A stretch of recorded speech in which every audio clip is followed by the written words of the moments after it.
Okay, so let's actually solve a couple of problems using this. So a room is measured and drawn to scale. So this is what we've got here. Scale is 1 centimeter to 2 meters. Okay, so 1 centimeter equals 2 meters. So give the widths and lengths of desk A and B on the drawing. So in real life we know that desk A is 4 meters long and 1 meter wide, and desk B is 3 meters long and 2 meters wide.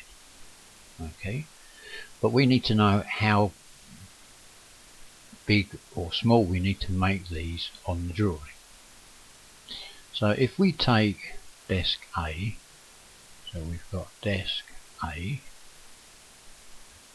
okay, we have 4 meters. Okay,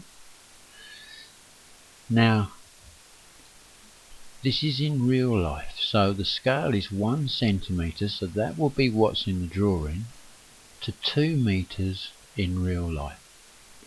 So all we do is find out how many lots of 2 meters there are in this to find out how long it will be on the drawing. Now 2 meters goes into 4 meters twice, so that will be 2 lots of 1 centimeter, so that will be 2 centimeters. So on the drawing it would just be 2 centimeters.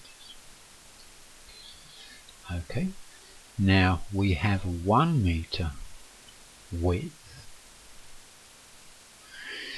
Now 1 centimeter equals 2 meters. Now 1 meter is half of this. So on the drawing it's going to be half of this.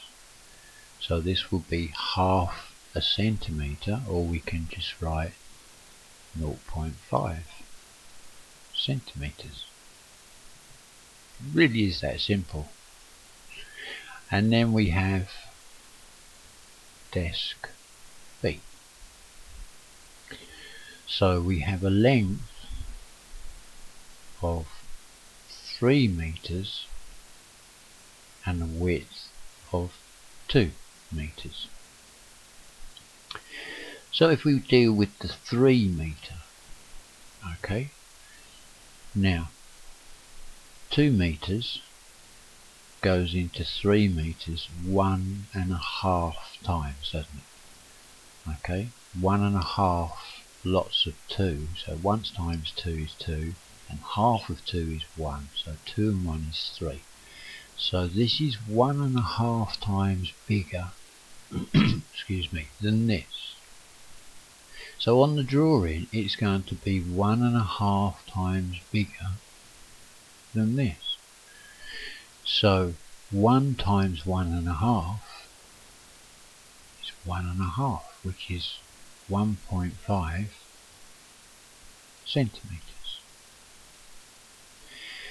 Now the width of the desk is 2 meters, and it says here quite nicely that 2 meters equals 1 centimeter. So we know that that's nice and simple, 1 centimeter. Okay. Now with a bit of practice with converting, you'll find this really simple.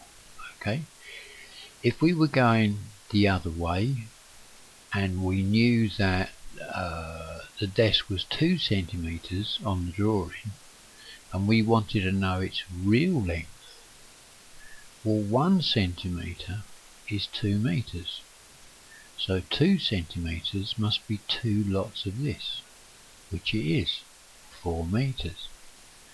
Okay, so you can see that what looks to be quite complicated really isn't.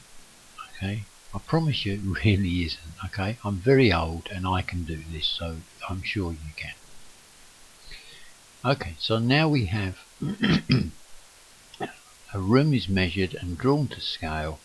Now we have a different type of scale here. The scale is 1 to 100. So give the length and width of the room on the drawing. Okay, so we want the length and the width of the room on the drawing. Okay, so this is 1 to 100. So if we have 1 millimeter, then on the drawing it will be 100 millimeters in real life. If we have 1 centimeter on the drawing, it will be 100 centimeters in real life. Okay, so for every 1 it's 100 times bigger. Now in real life, anything that we have in real life, to put it on the drawing, it needs to be 100 times smaller. Does that make sense? If we've got something in real life, it's going to be big, so we can't put the actual size on a drawing.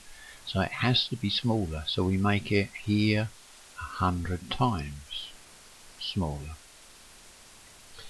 So if we go with the length, okay, now our length is 10 meters. Okay, now we couldn't put a 10 meter line on a drawing because we'd need a roll of wallpaper to draw it. So we scale it down. So it's going to be 100 times smaller. So all we're going to do is divide by 100. But 10 divided by 100 is quite horrible. So I changed this to centimeters because it's a lot easier.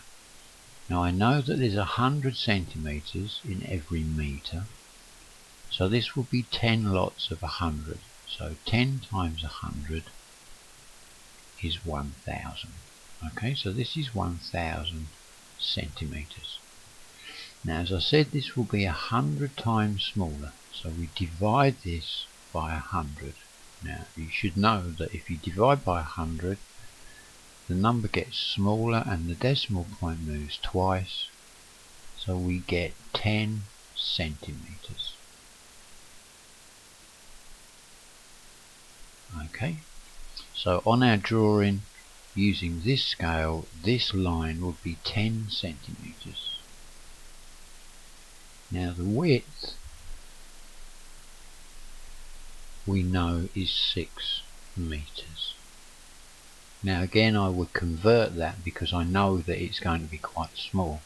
So 6 meters I know is 600 centimeters. So on the drawing it's going to be 100 times smaller, so I divide by 100, so 1, 2, so I get 6 centimeters.